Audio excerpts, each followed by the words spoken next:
চুয়াডাঙ্গায় হঠাৎ আবহাওয়া পরিবর্তনে বেড়ে গেছে শীতজনিত রোগের প্রকোপ। দিনে গরম, রাতে তীব্র ঠান্ডা। তাপমাত্রার এই অস্থিরতায় সবচেয়ে বেশি আক্রান্ত হচ্ছে শিশুরা। সদর হাসপাতালে শিশু ও ডায়রিয়া ওয়ার্ডে রোগীর চাপ বাড়ছে প্রতিদিনই। গত 16 দিনে হাসপাতালে ভর্তি হয়েছেন 548 জন। এর মধ্যে শিশু ওয়ার্ডেই 363 জন রোগী, যাদের বেশিরভাগই নিউমোনিয়ায় আক্রান্ত।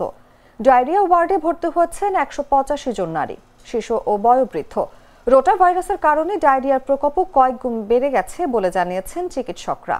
এই সময়টায় ছোট শিশুদের শ্বাসযন্ত্র দ্রুত জটিল হয়ে যাচ্ছে, ফলে শ্বাসকষ্ট, সর্দি, কাশি ও ডায়রিয়ায় প্রতিদিন বহির্বিভাগে চিকিৎসা নিচ্ছে শত শত রোগী।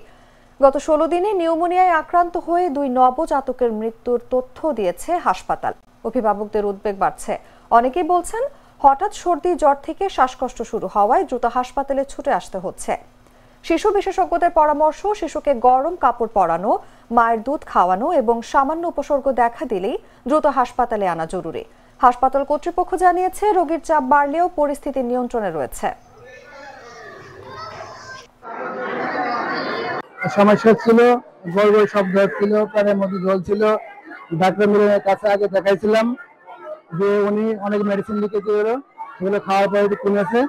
আজকে আবার দেখা নিতে আসছি, আগে কিছু মেডিসিন দিল, আগের চাইতে এখন অনেক ভালো আছে।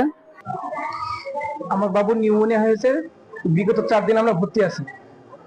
ডক্টর মিলন স্যার হচ্ছে যে ভর্তি করেছে এবং 5 দিন থাকতে বলেছে। আমাদের বাবুর ঠান্ডা লেগেছে 1 সপ্তাহ ধরে, ডাক্তার দেখাইতে এসেছি।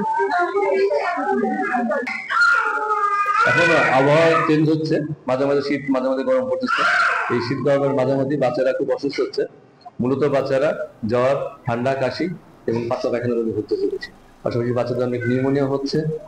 এমত অবস্থায় যেহেতু বাচ্চারা খুব অসুস্থ হচ্ছে, বাবা মারা বাচ্চাদেরকে মোটামুটি একটা মিডিয়াম ভাবে ঢেকে রাখবেন, যেন বাচ্চারা খুব ঘেমে না যায়, সেদিকেও খেয়াল রাখবেন। আবার শীতের সময়